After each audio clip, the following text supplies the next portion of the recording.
Yesterday, we had the announcement of the official release, the official date of patch 11.2 Ghosts of Karesh. Now, while most of the predictions were, of course, setting this patch to come out in August, we are, to be fair, about 10 days earlier than expected. We were expecting this to come out not on the 5th of August, but rather to come out on the 19th. This is because of this.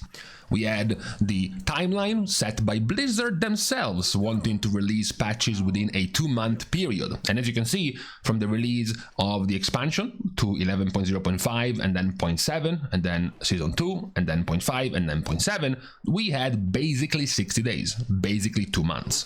Whereas now, with this patch, we have 49 days, so, 10 days or so shorter. Now, even with this slight shortened patch cycle, we are still in line with the, don't forget, 2025 roadmap for the game. Yeah, sure, some of these might have been moved, an inch to the side, to the right, or to the left, but they were pretty much consistent. For example, 11.1.5 came out the 22nd of April, which is right about a month into spring, makes sense, and 11.1.7 came out on the 17th of June, which is at the very end of spring. Meanwhile, 11.2 is now supposed to come out on the 5th of August.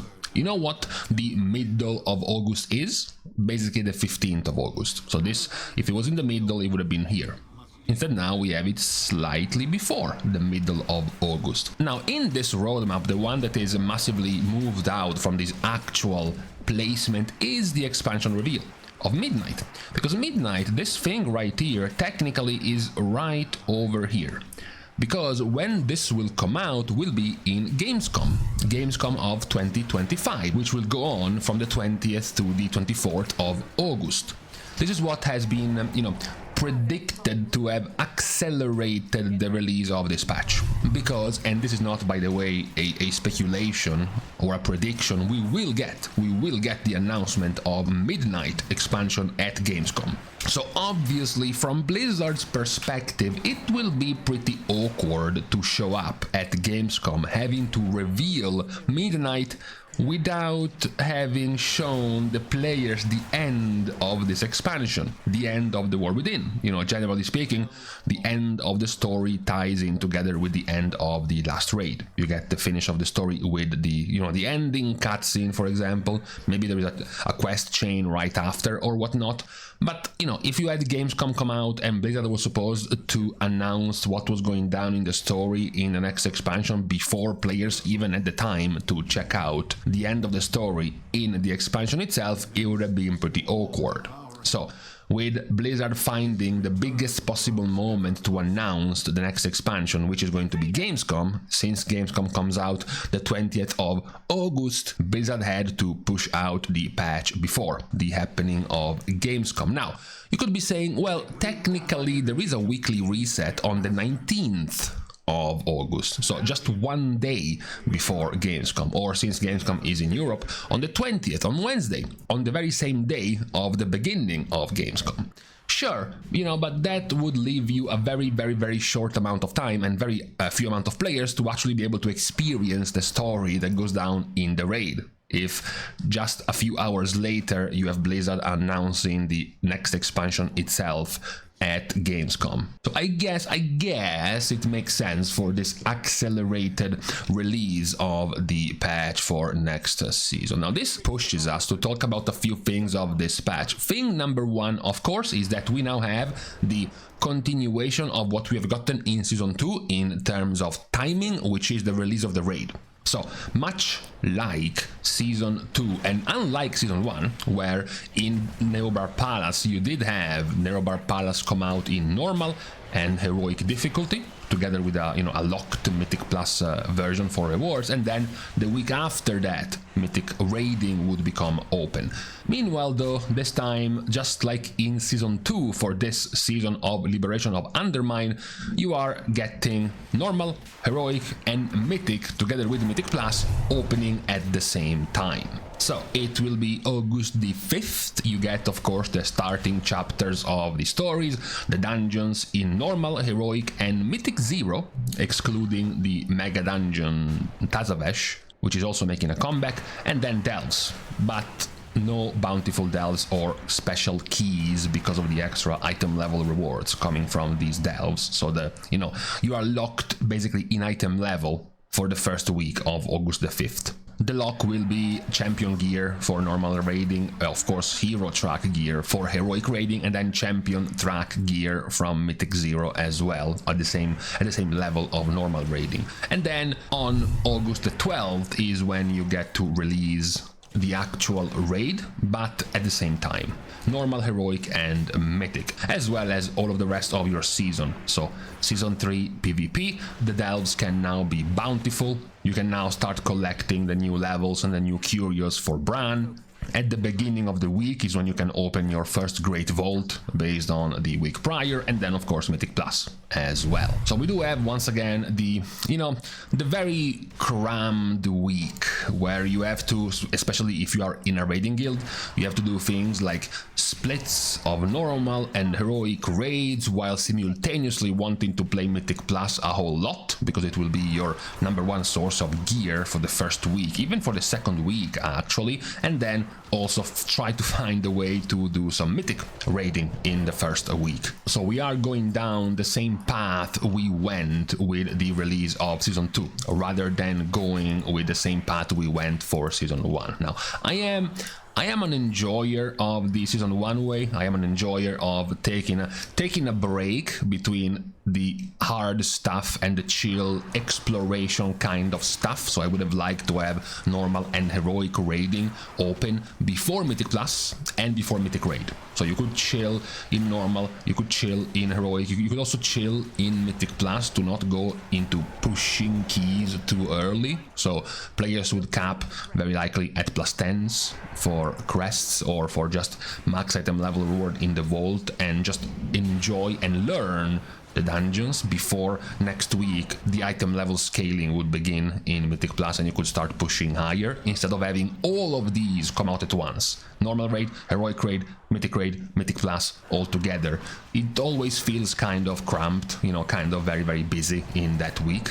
Now, as an addition, in case you have missed it, of course, this will also be the season where you have a legendary item, the Cloak, your Reshi Raps Cloak, and yes, this time around, Blizzard is actually removing cloaks from the loot table.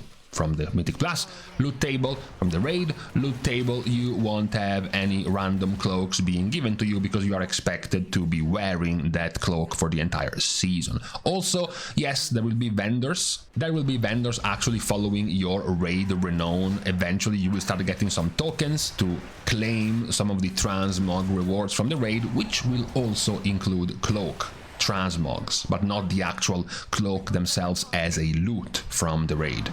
At least one thing you can do for Mythic Plus on week 1, where Mythic Plus will not be open, is to go into Echo Dome Aldani in Mythic 0.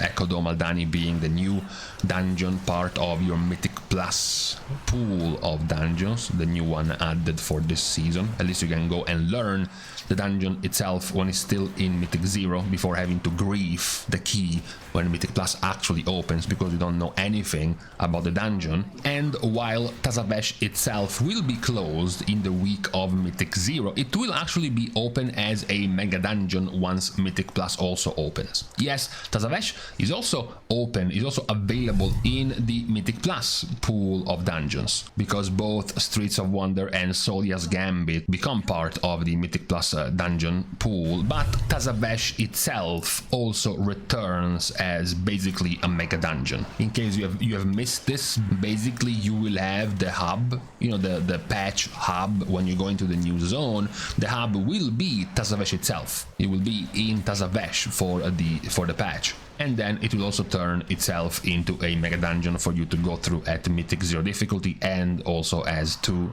separate wings in Mythic Plus. Now, the last thing about this patch is the timing. We have already talked about the slightly faster timing than our usual 2-month window we have been getting for the past couple of expansions. The other timing is that now we have the confirmation, at the very least, back to when Blizzard first announced this. There were many skeptical players, somewhat understandably. Whenever Blizzard says these things, We want to shorten our expansions, we want to give a faster cycle of patches. You know, players always went, yeah, sure, I will believe it when I see it. Well, now with this final release, we also have the confirmation we're not getting any fated season. There will not be any recycled season at the end of this last patch, which means we have gotten the release of the expansion last August, and then we've gotten Season 2, the beginning of Season 2 in February, and now we are getting Season 3 in August again. It's basically been 1 year, it's been 12 months, and we've gotten 3 seasons. And then 6 months from now, presumably, we are getting the next expansion. So we have gotten down to the point where indeed we have reached an 18 months cycle for patches. We have shortened the cycle of patches each expansion by 6 months, as traditionally our previous expansions lasted 2 years, 24 months. We have gone from 24 months to 18 months. So what we would have gotten in 6 months after the release of this patch, so basically February, you know, late February of next year, we would have gotten the fated season. We would have gotten all of the 3 recycled raids, a meme, Mythic Plus season, nobody cares about, etc, etc. Instead, now we are going to be getting a new expansion instead.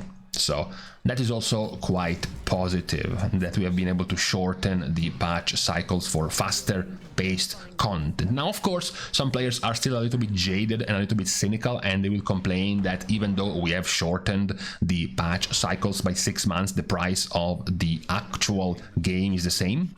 So you would think that releasing a game that will last for 6 months less than usual would also warrant a discount in either the price of the game or the sub cost of the game itself, but nope, we haven't actually gotten any discounts of that kind. The only worry, the only worry left at this point is that now with this faster release, a couple of weeks faster than expected, we might have not nearly as much time to be testing things in the PTR. You know, now that we know the release date, we practically have 25 days left before the release of the patch. So in terms of the amount of weeks we have left to hope for some balance tuning for certain specs, for example, for more testing for certain specs, of course it shrinks.